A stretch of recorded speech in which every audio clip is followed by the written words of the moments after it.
I recognized him by the way he walked, hunched over, dragging his feet as if he carried the weight of his entire life on his back. I never imagined I would see the man who was once my husband like this again, rummaging through torn bags and crushed cans just to survive. I was walking out of the bank with a folder tucked under my arm when I saw him leaning over a dumpster, separating scraps with dirty hands and stashing the aluminum cans into an old sack. My heart stopped. The whole world seemed to shrink down to that corner of the street. There he was, malnourished, beard overgrown, white hair matted, clothes covered in stains, and yet it was him, the man who had once shared my bed, my table, my dreams. I stood paralyzed on the sidewalk, unable to take a single step. I remembered the day he left home without a clear explanation, leaving only a brief, cold letter. It's for the best. That abandonment broke me on the inside for years. I went from rage to contempt, and from contempt to a sadness that never fully went away. And now, after so much time, life was showing him to me like this, reduced to a can collector, invisible to everyone passing him by. I felt ashamed of my own thoughts. A part of me wanted to cross the street so I wouldn't be seen, so I wouldn't mix my past with that misery. But something stronger than pride pushed me to get closer. I took a step, then another. My heels clicked against the pavement, and he raised his head by instinct. Our eyes met. For a second, he recognized me. Then I saw the shock of memory flash across his face. His hands trembled. He tried to move away as if I were a ghost coming to collect an unpayable debt. "Is that you?" I asked with a thread of a voice that didn't sound like mine. He lowered his gaze, ashamed. "You shouldn't see me like this," he said. "Forget it. Go on your way." But before we continue, I want to extend a very special invitation to you. Subscribe to the channel and leave a like. This helps me see that you support me and enjoy my stories. And comment down below which city you are watching us from right now. Let's continue. I didn't go on my way. I stood there in front of him with my heart pounding out of my chest. I looked at him closely, the torn shoes, the fingers cracked from the cold, the eyes sunken from hunger. Nothing about this man resembled the one I knew, the respected engineer who wore crisp suits and spoke about construction projects with such passion. "Tell me, why are you living like this?" I demanded, no longer able to hide the trembling. "After everything that happened, I need to know." He pressed his lips together, looking around as if he feared someone might be listening. Then he shook his head slowly. "You should never have seen me again," he whispered. "I did everything so you wouldn't have to carry this." I stepped closer. I could smell the stale sweat, the streets, the poverty. "With what?" I asked. "With what did you do all this, Thaddeus?" That was when he looked up, and with eyes full of tears, he let out the sentence that split me in two. "It was to save you." I felt like I was running out of air. My legs went weak. I grabbed his arm so he wouldn't fall. "Save me from what?" I said, almost begging.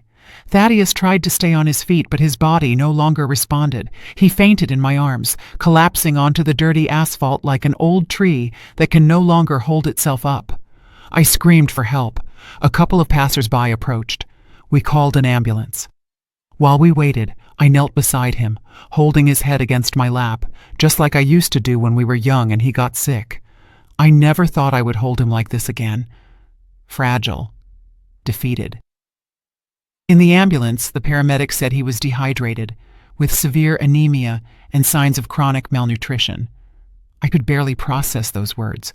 All I could see was his pale face and that sentence. It was to save you. At the hospital, they treated him in the emergency room. They informed me that he had been seen several times in the area, sleeping in makeshift shelters, refusing help, with no ID on him. When he woke up hours later, I was still there. "Leave," he said, as soon as he opened his eyes. "My worry doesn't belong to you anymore." "You never stopped belonging to me as part of my history," I replied, "and I'm not leaving until you tell me the truth." He closed his eyes, seeming to debate internally. Finally, with a broken voice, he murmured, "I didn't go broke because of bad decisions. I went broke because I obeyed." Obeyed who? I asked. He didn't answer. He turned his head toward the wall. His silence was harder than any confession. That night I slept sitting next to his gurney, still not understanding the magnitude of what I was about to discover. I thought about our marriage, the unexplained arguments, his sudden flight, the legal papers that arrived afterward like a dry blow, the ruin that I also lived through when he left me alone with debts I never understood. At dawn, when he opened his eyes again, he looked at me with deep sadness. "Everything I lost so that you would stay alive," he said. "And even so, you hated me." I felt a terrible knot in my throat. "I didn't know anything," I replied. "I thought you had betrayed me." A tear slid down his dirty cheek. "That was what I needed you to believe." In that instant, I knew I had lived deceived for years, that my resentment had been built on a carefully designed lie, and I understood that the misery he was living in wasn't the result of chance, but of a hidden sacrifice. I didn't yet know who was behind it all. I didn't know what real danger had stalked me back then, but something inside me ignited with force, the need to get to the bottom of that truth. I slowly caressed his hand. "Rest," I told him. "This time, you are not alone." As I watched him close his eyes again under the harsh white hospital light, I understood that this reunion among trash and cans hadn't been a coincidence. It had been the beginning of a truth capable of destroying many lives and changing mine forever. Thaddeus slept almost all the next day, sedated by painkillers and exhausted by years of neglect. I stayed by his side without knowing exactly why, only with the certainty that if I left, something important would be lost in the shadows again. As I watched him breathe with difficulty, memories began to parade through my mind without permission, like a river breaking old levees. I met him when I was 28. He was a man full of plans, big words, strong hands. He worked day and night, and yet always found time to look at me as if I were his greatest achievement. He promised me a stable future, a house of our own, trips, peace of mind, and for many years he delivered. We weren't rich, but we were happy in our own way. I sewed, managed the house, made every dollar stretch. He built, he fixed, he dreamed. Our marriage wasn't perfect. We had arguments, long silences, small wounds that never quite finished healing. But I never imagined the end would come as it did. Cold, without shouting, without explanations, without a single word that would allow me to understand it. One morning, he simply didn't come back from work. 2 days passed without news. I went to the precinct, the hospitals, his office. Nobody knew anything. On the 3rd day, a lawyer appeared at my house with a sealed envelope. Inside was a brief letter written in his handwriting. "Forgive me. It's for the best. Don't try to look for me anymore." That was the day my world started to break on the inside. For weeks I called him relentlessly. I wrote to him. His number ceased to exist. Nobody answered me. And little by little the final blows arrived. Debts I didn't know about, empty accounts, foreclosed properties. The legal papers appeared one after another like poisonous rain. In less than 6 months, I had lost everything. My husband, my stability, my home. I was forced to move into a small room and start over at 47 years old. Many looked at me with pity, others with suspicion. Some even blamed me for his abandonment. "You must have done something," they said. I let them talk because I didn't even understand myself. For years I hated him. I hated him for leaving without explanations, for leaving me alone with the shame, with the creditors, with the memories. I hated him for not fighting, for not showing his face, for disappearing as if our life together had been a mistake that needed to be erased. That night, sitting next to his hospital bed, that hate began to crack for the first time. When he woke up again, I asked the nurses to leave us alone. I closed the door carefully. Thaddeus looked at me with exhaustion. His eyes were no longer the ones from before. They were broken by something deeper than poverty. "Tell me everything," I told him bluntly. "Don't lie to me anymore. It makes no sense now." He kept silent for a long time. His breathing was heavy. Finally, he spoke. "The day I disappeared, that same day, I was supposed to die." I felt like my chest was exploding. "How can you say that?" I whispered. "Because that was what I was ordered to do," he replied. "And I chose something else." I looked at him without understanding. "Who gave you that order?" He swallowed hard. "Dangerous people, Vernay. Very dangerous people." Everything in his face was truth. Not the truth that screams, but the kind that weighs heavy. "I was accused of fraud I didn't commit," he continued. "A project where I only signed documents they forced me to sign. When I wanted to report it, they showed me false evidence, bought witnesses, and a photograph of you coming out of our building." I felt a chill. "They told me that if I spoke, if I tried to clear my name, you would pay the price." The words went through me like knives. "And that's why you ran?" I asked with a thin voice. "I didn't run," he replied bitterly. "I erased myself." He told me then that he accepted taking the blame for a guilt that wasn't his. He signed agreements, handed over assets, let our accounts be emptied so the story would seem credible, so no one would doubt his fall, so those men wouldn't look at me again. "You had to hate me," he said. "It was the only way you wouldn't suspect anything." I cried in silence, squeezing my hands together so I wouldn't break into pieces. "All these years, everything I suffered was to protect me?" I asked. "To save your life," he replied. I covered my mouth with my hand. I felt 40 years of resentment crumbling all at once, leaving only a painful void. "And why didn't you ever come back?" I whispered. "Because they kept watching," he said. "Every time I tried to get close, someone reminded me that you were still alive only because I was complying." I understood then his misery not as a consequence, but as an imposed condition. That night I didn't sleep. I walked through the hospital corridors aimlessly, my mind full of new images rewriting my entire history, my hate, my abandonment, my ruin. It had all been part of the same operation of control. The next morning, I returned to his bed with a different determination. "You know I can't unhear this now," I told him. "I'm not the scared woman I was before." He looked at me with worry. "Don't dig up the past," he begged. "The past kills." "Silence does too," I replied. "And I've kept silent for too many years." He tried to sit up. "If I talk, if you talk, they will come." "Let them come," I said without trembling. "This time you won't be alone." For the first time in a long time, I saw fear in his eyes. Not for him, for me. "You don't know who you're messing with," he murmured.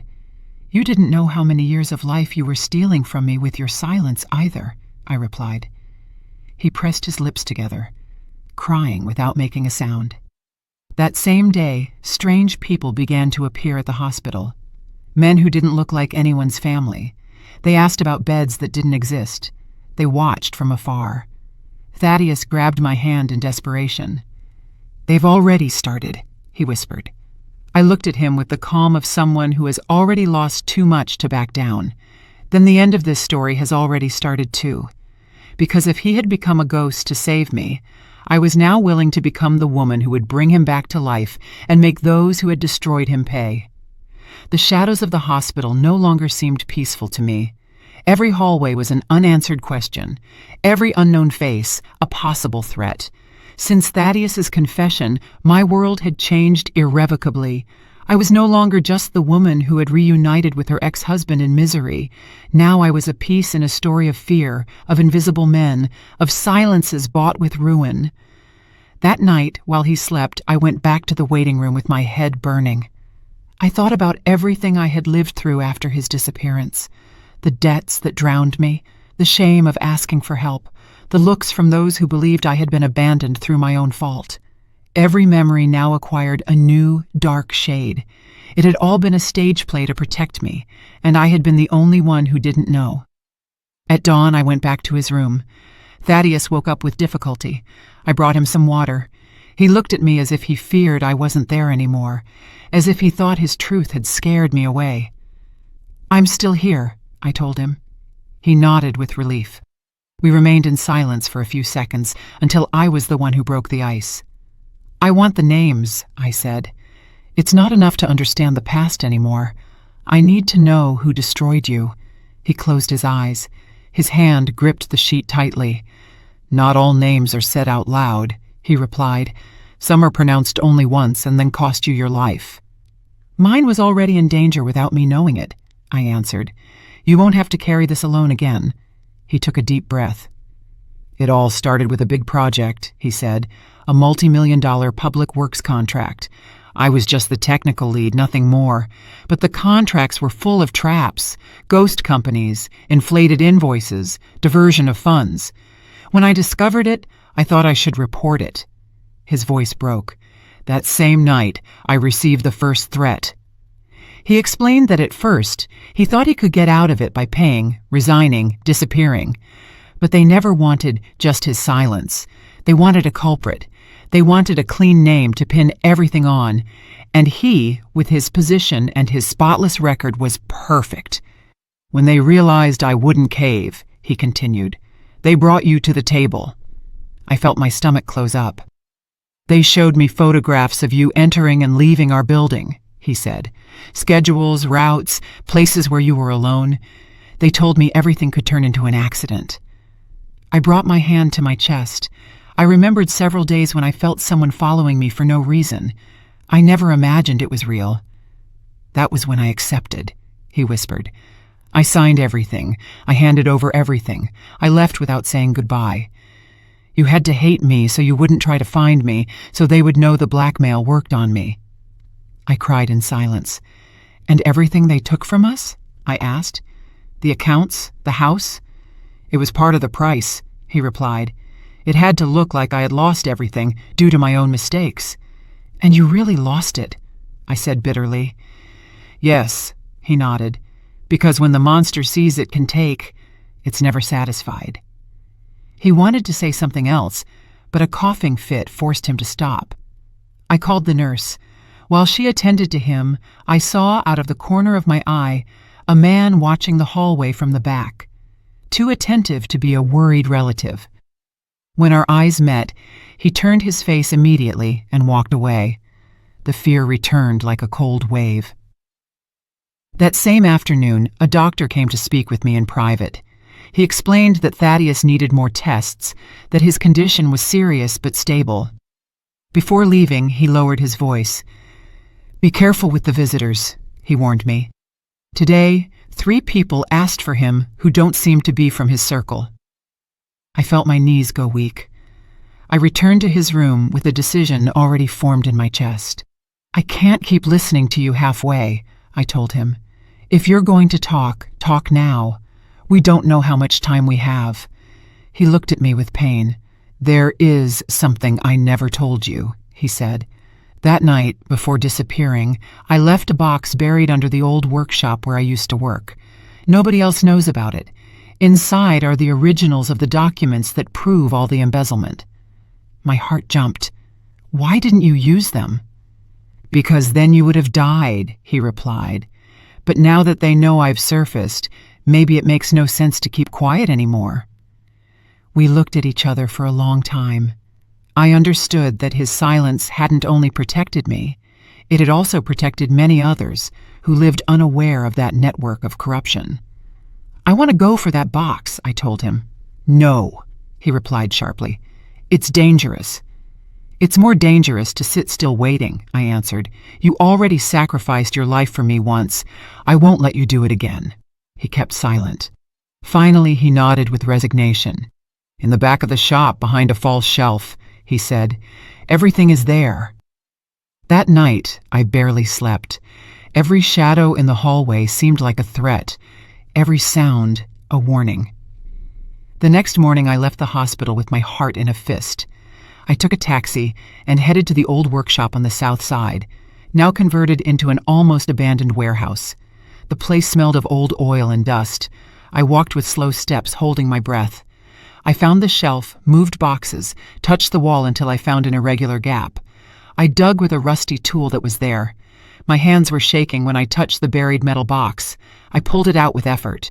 It was heavy. I opened it with the key Thaddeus had described to me with words. Inside were sealed folders, thumb drives, contracts with real signatures, photos, recordings, enough evidence to take down more than one powerful name. I felt a mixture of terror and determination. It wasn't enough to know the truth. Now I held it in my hands. Leaving the workshop, I saw a car parked half a block away that started its engine immediately. I walked without looking back to a corner full of people and went into a store. I waited, watched. The car circled and finally disappeared. The game was no longer secret. I returned to the hospital with the box inside a regular shopping bag. Thaddeus was waiting for me awake. When he saw my eyes, he understood I had done it. I didn't say anything, just nodded. "Now they're not just chasing you and me," he said with sadness. "Now they're chasing the truth." "Let them try," I replied. "This time I don't plan to hide it." In that instant, I knew I had crossed an invisible border. I was no longer just the woman who cried, finding her ex-husband collecting cans. Now I was the guardian of a truth capable of destroying empires, and those who had played with our lives for years were no longer the only ones who knew their secrets. I returned to the hospital with the metal box pressed against my chest, as if I were carrying someone alive inside. Every step weighed on me, not just from the fear of being followed, but from everything that box represented: decades of lies, injustice, a life destroyed without me ever understanding why. When I entered Thaddeus's room again, he looked at me the way one looks at someone returning from a war. "I found it," I said barely, placing the bag under the bed. His eyes filled with tears. He closed his eyelids for a few seconds, as if praising God in silence. Then, "There is no turning back." "There never was," I replied. I sat next to the gurney. For hours, we didn't open the box. We stayed in silence, listening to the sounds of the hospital, as if we needed to gather strength to face what was coming. Finally, with trembling hands, I opened it. Inside were folders labeled by years, dates, stamps, names I didn't know but Thaddeus did, photographs of construction sites, maps, payment lists, and also my own accounts, my properties, my forged signatures. I saw documents where I appeared as a debtor of impossible sums, contracts where my name was linked to shell companies I had never heard of. Everything was made so that if one day they investigated me, it would look like I was the guilty one. I felt a dizziness so strong I had to close my eyes. "All this fell on me after you left," I whispered. "The debts, the seizures. I thought it was bad luck because of your abandonment." "It wasn't abandonment," he said with a broken voice. "It was a sacrifice. And even so, it wasn't enough to protect you completely." The images began to unleash buried memories. The day I was evicted from the house without them looking me in the eye, the court notice that left me without savings, the humiliation of borrowing money from relatives who used to admire me, the sleepless nights wondering how to pay a debt I hadn't contracted, the years I became a burden to everyone. "I cleaned houses," I said with my throat burning. "In my 50s, I went hungry, I slept on borrowed sofas, and meanwhile they were using my name to launder money." I squeezed a document between my fingers. "Why didn't you warn me, Thaddeus?" I asked, crying. "Even if they had killed me, at least I would have died knowing the truth." "No," he responded with desperation, "because I still had one chip to negotiate for your life.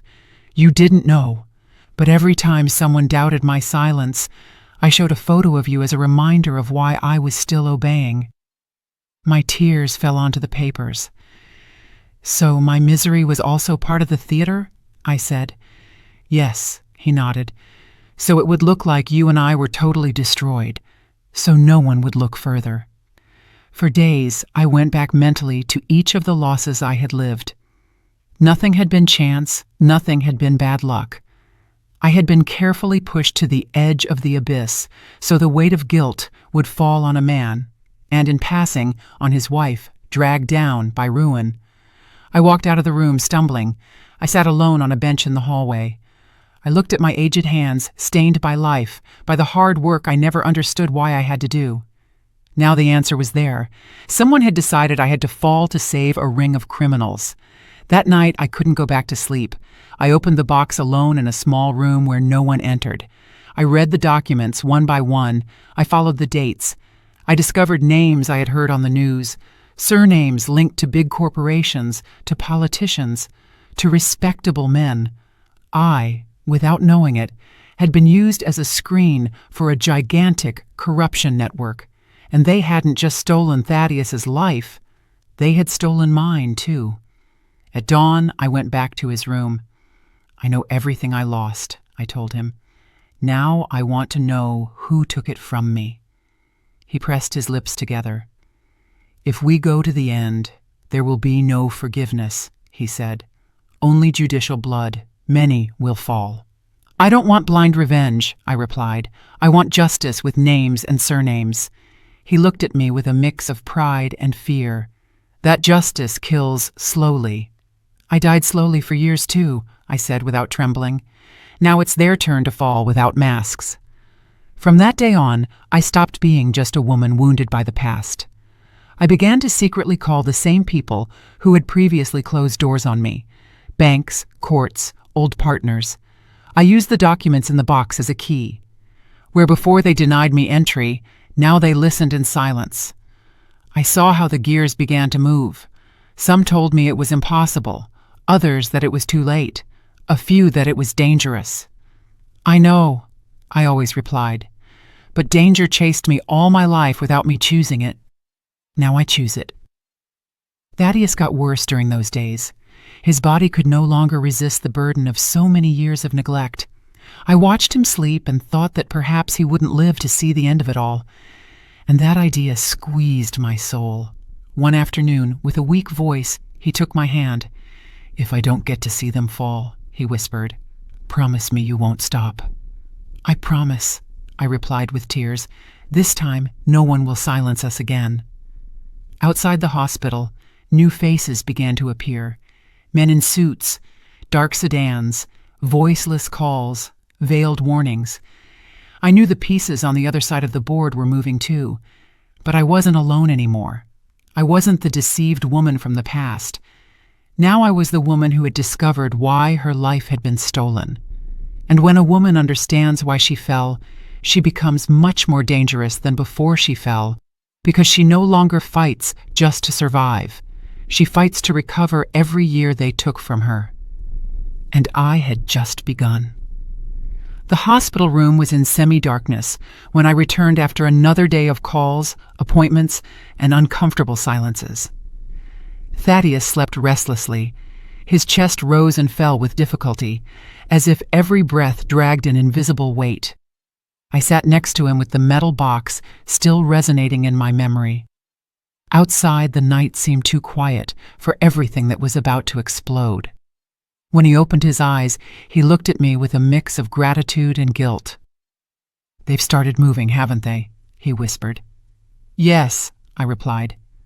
"They know someone has the documents." He closed his eyes wearily. "Then there is no easy way out of this." "There never was," I told him. "But now, for the first time, it's not just you against them." We kept silent for a few seconds. Then I leaned a little toward him. "There is something else you haven't told me, Thaddeus." "I know. I see it in your look, and I need it all now." His face hardened. For the first time since I had reunited with him, I saw true terror in his eyes. "That is the only thing I should never have told you," he murmured. "Because when you know, there will be no turning back for you." "There is no turning back for me since I saw you collecting cans," I replied. "Speak." He took long seconds to do it. Finally, with a broken voice, he let out the sentence that froze me to the bone. "If I talk, if I say the full names, they kill you." I felt a sharp blow to the stomach. "Just like that?" I whispered. "Just like that," he confirmed. "They aren't just corrupt businessmen. There are people from the state, Officials, bought judges, people who make files disappear. And people. A shiver ran down my spine. I understood that this was bigger than I had imagined. It wasn't just about money. It was about raw power. That's why I agreed to fall, he continued. Because when they put your photo on the table and said everything could look like a mugging, an accident, I knew I wasn't negotiating my life. I was negotiating yours. My eyes filled with tears. And I hated you for years, I said. I buried you alive in my heart. That was what kept me alive, he replied, knowing that as long as you hated me, you were safe. I covered my face with my hands. The past was being rewritten with blows inside me. Every memory of rage was now transforming into a twisted, painful, extreme act of love. Tell me the names, I insisted. Even if they kill me tomorrow. He shook his head.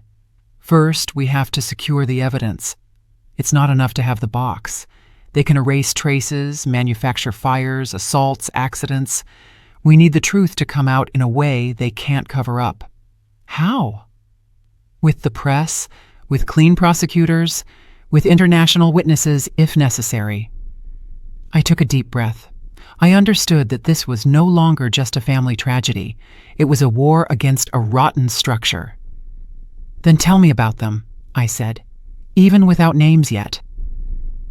Thaddeus closed his eyes and began to recount in fragments. A consortium of companies, rigged bids, diversions of millions, projects that were never finished, officials who signed in exchange for envelopes, lawyers in charge of silencing whoever rebelled. He told me about an accountant who appeared suicided, about an engineer who fled after a false accusation, about a councilman who died in a supposed home accident. They all knew too much, he whispered, like me. I, without knowing it, had been the bargaining chip. That night, I left the hospital with a knot in my chest. I walked down the sidewalk looking at every stranger as a possible enemy. For the first time, I felt real fear, physical, not just emotional. Even so, I didn't stop. The next day, with the help of an old journalist who had investigated big cases years ago, I began to pull strings with extreme care. I showed him only a minimal part of the documents, enough for him to know this was real and huge. If this is true, he told me, more than one person is going to want your head. They wanted it before, I replied, only I didn't know it. That same afternoon, I received the first direct warning, a folded paper slipped under the door of my rental apartment. Leave the past where it is, or go with it. I trembled, but I didn't back down. I went back to the hospital that night. Thaddeus watched me as soon as I entered. They warned you, didn't they? I nodded. Yes, they've started. Then the clock is ticking, he said, and not in our favor. He took my hand with a strength that didn't seem to correspond to his weakened body. Listen to me well, he said. If this goes sideways, promise me you won't save me. Save yourself. No, I replied without hesitation. You already saved yourself once for me. Now we save ourselves together, or we fall together. His eyes filled with an emotion I couldn't name. That stubbornness was always your greatest virtue and your greatest danger. I smiled for the first time in days. In that moment, I understood something with brutal clarity. They had bet on my fear, on my silence, on my fragility.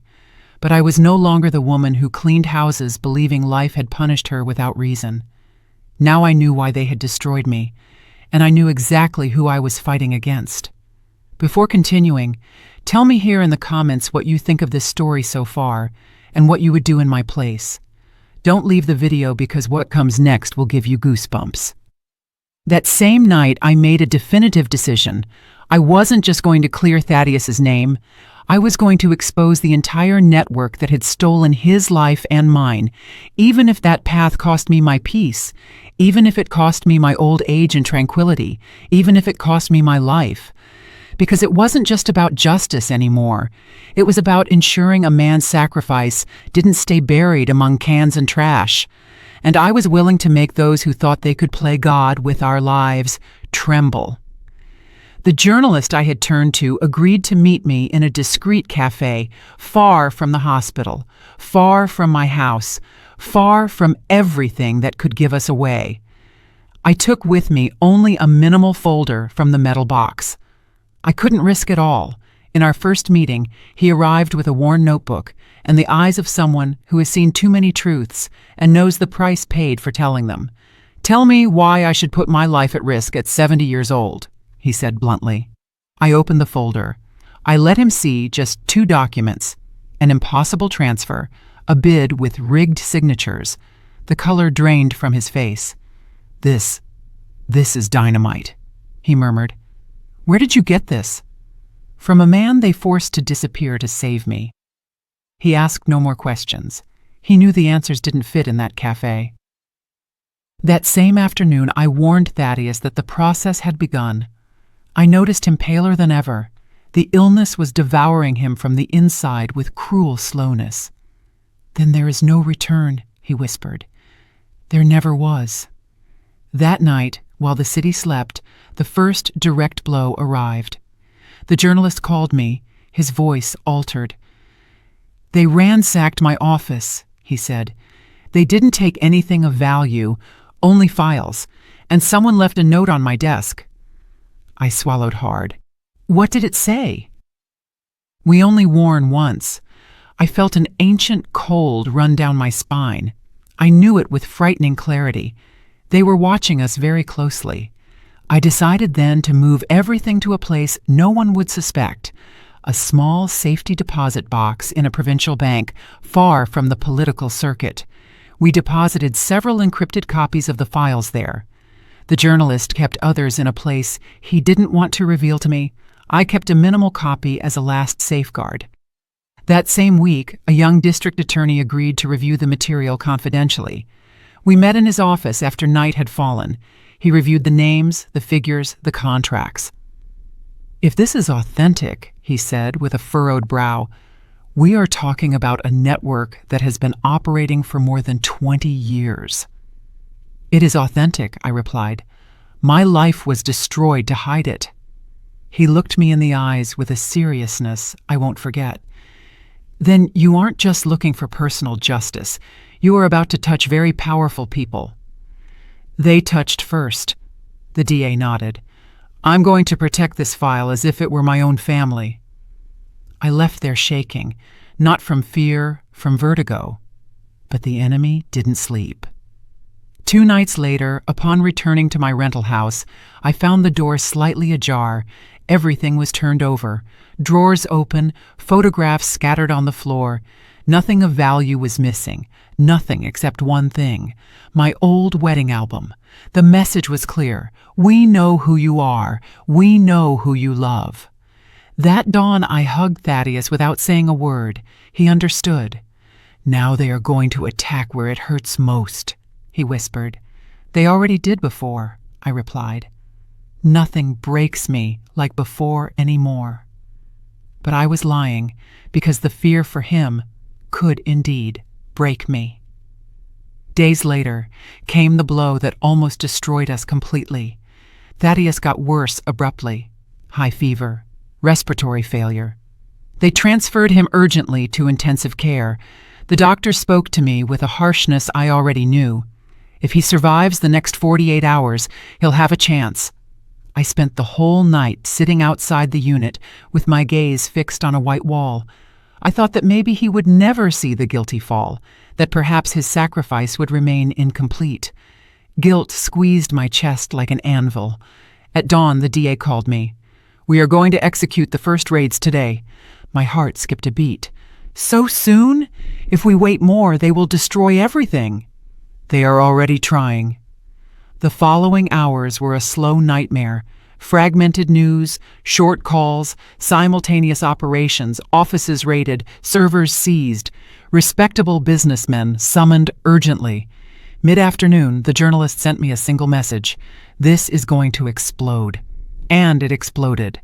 The first public victims of the network began to fall that same night. A consortium president detained, a fugitive manager, an ex-official handed over by his own political party to save face. The entire country began to murmur, but the enemy also counterattacked. Leaving the hospital, a man tried to push me into the street with an accident that was too perfect. An orderly saved me, tripping at the right moment and making me fall backward. The car passed by, grazing me. I knew I had no margin for error anymore. That night I sat next to Thaddeus's bed, still unconscious.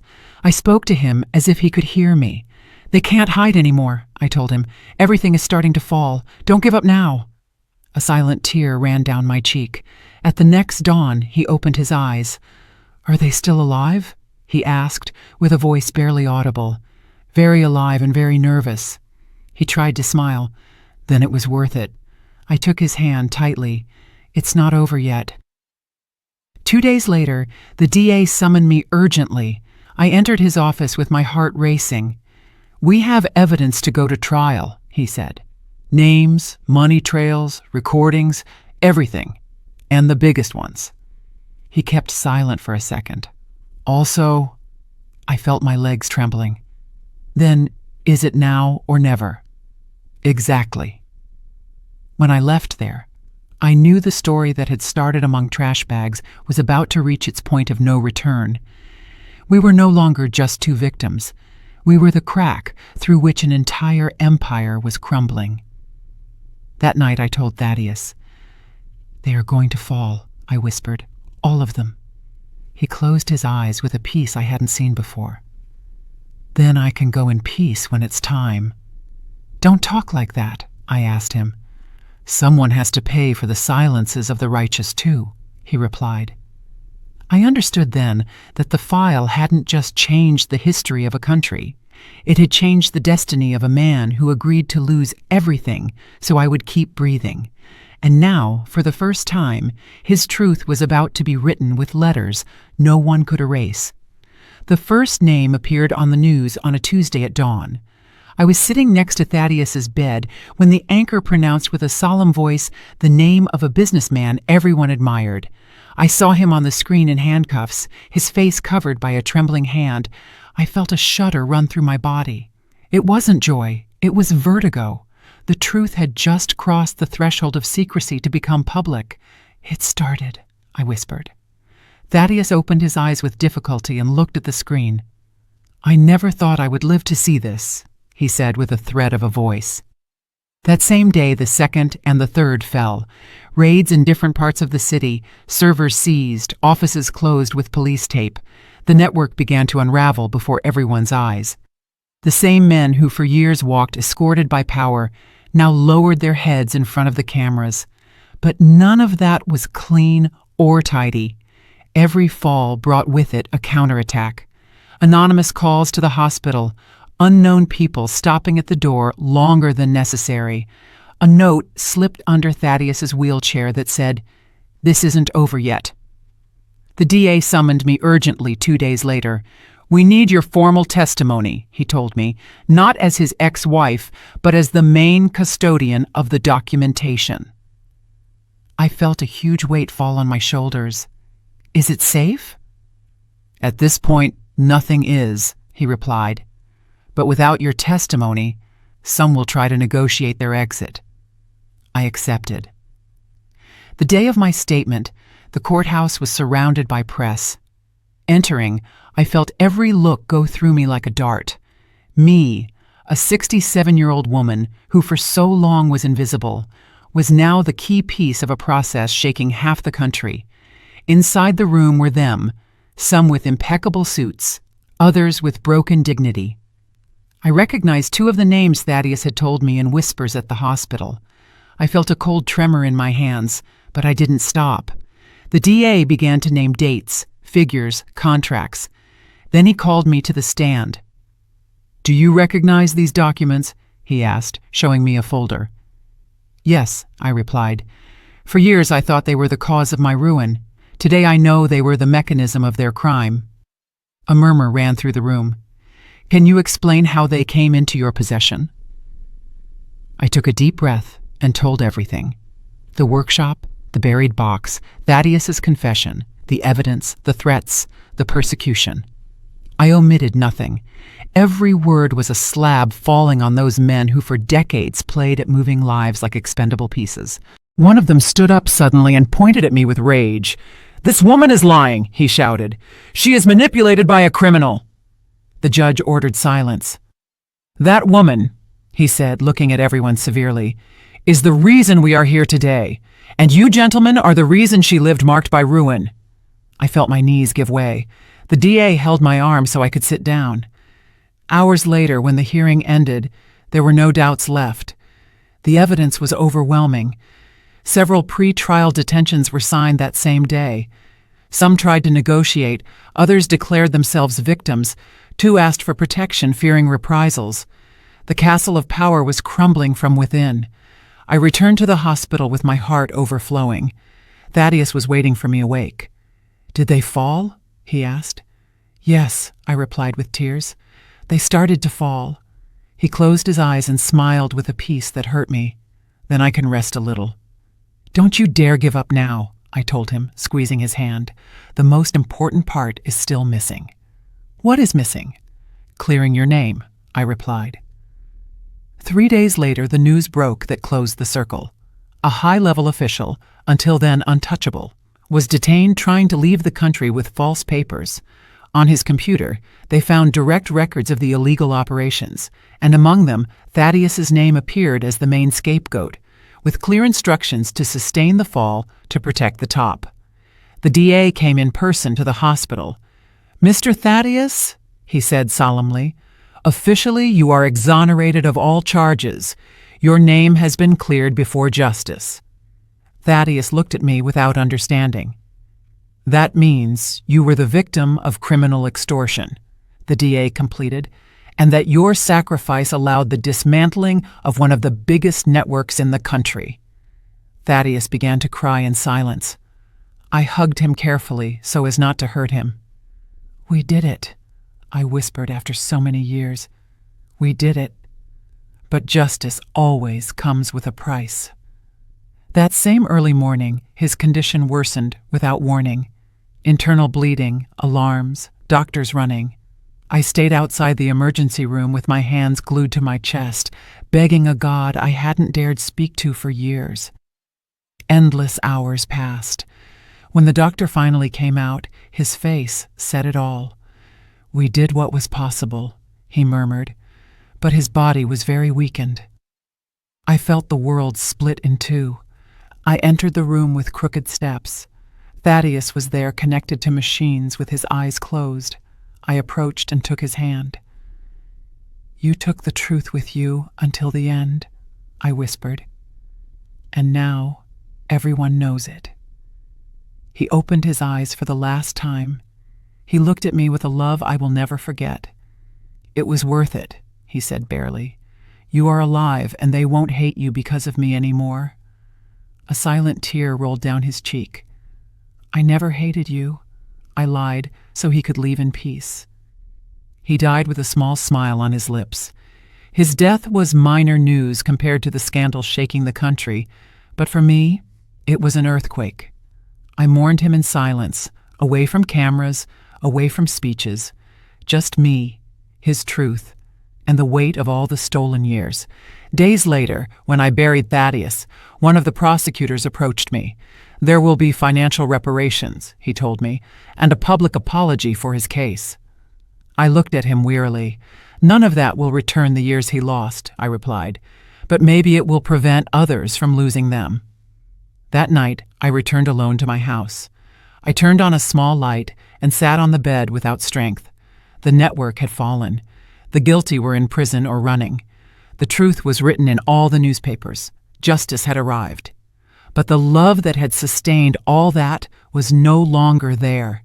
Even so, I understood something that shook me.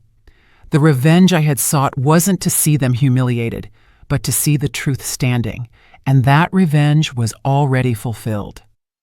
The day after the funeral dawned with a gray, thick sky, as if the world were also in mourning. I woke up in my empty house with a silence that was no longer a threat, but an absence. For years I had lived accompanied by the noise of resentment, of fear, of doubt. Now all that had ended, and with it, Thaddeus had also ended. I sat on the bed looking at my hands, waiting to feel something clear: pain, relief, rage. But there was only a slow and heavy mixture of everything. I went out to walk aimlessly. The city was still alive, indifferent to the man who had died to save me. People rushing, children going to school, vendors shouting offers.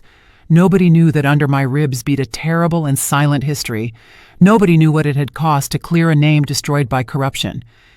That same day, I was summoned by the district attorney's office to close pending matters. In a somber room, the DA, a secretary, and a state representative were waiting for me. They offered me coffee, which I rejected. "Ma'am," said the DA, "the case has been officially closed. All the main implications have been processed, some already convicted, others awaiting sentencing." I nodded in silence. "Furthermore," he continued, "the state has determined financial reparation for the damages caused during all these years. There will also be a public act of recognition for the injustice committed against you and your ex-husband." I felt a knot in my throat. "He didn't live to hear those words," I said. "That weighs more than any money." The DA lowered his gaze. "We know, and it is a debt that can never be fully settled." I signed documents with a steady hand that didn't seem like mine. I accepted the reparation for a very simple reason. Not for me, but so that Thaddeus's sacrifice would have a real, tangible echo, proving that not everything remained buried with him. Upon leaving, journalists were waiting for me outside. Microphones, cameras, questions falling like stones. "How do you feel after everything that happened? What do you think of the corruption network? Do you forgive those responsible?" I didn't answer any. I walked among them with my head held high. Thaddeus had endured ruin in silence. I wasn't going to turn his story into a spectacle. That night, I returned home exhausted. On the table, a white envelope without a sender was waiting for me. I opened it with an unease that still hadn't fully left me. Inside was a folded sheet with a single handwritten sentence: "He won, and so did you." There was no threat, no resentment, just a belated acknowledgement from someone who surely understood there was nothing left to hide. I tore the sheet and threw it in the trash. The past no longer had permission to touch my present. With the days, the noise of the scandal faded. New news occupied the headlines. New culprits replaced the old ones in public attention. Life went on as it always does. But mine was different. I sold the small house where I had lived during years of poverty and bought a modest, bright apartment with a large window facing a park. I didn't want luxury. I didn't want ostentation. I just wanted space to breathe without fear. I placed few things: a table, 2 chairs, my books, the old photos rescued from the ruin. Among those photos was one of Thaddeus and me, the day of our wedding. I looked at it for a long time before deciding to put it in a simple frame on the dresser, not as a tribute to the husband who abandoned me, but to the man who sacrificed himself without me knowing. I started living slowly. I learned to enjoy the small things: the hot coffee in the morning, the sun coming through the window, the murmur of children playing in the plaza. For years I had lived with the feeling that the world owed me something. Now I understood that the only thing it really owed me was peace. A month after the closing of the case, the public act was held. I didn't want to go, but the DA insisted. "Not for you," he told me, "but for history." I accepted. In the grand hall of the courthouse, they read an official statement. They named Thaddeus as a victim of large-scale criminal extortion. They recognized that he had been used as a scapegoat, that his life had been destroyed to protect illegal interests. When they pronounced his full name, I felt the air break in my chest. They invited me to the front. I walked with slow steps. The auditorium watched me in silence. The DA handed me a folder with the final resolution. "On behalf of the state," he said, "we ask for forgiveness for arriving late." I took the folder. I didn't know what to answer. There were not enough words for so much damage, nor enough for so much closure. That night I returned home with a tired heart.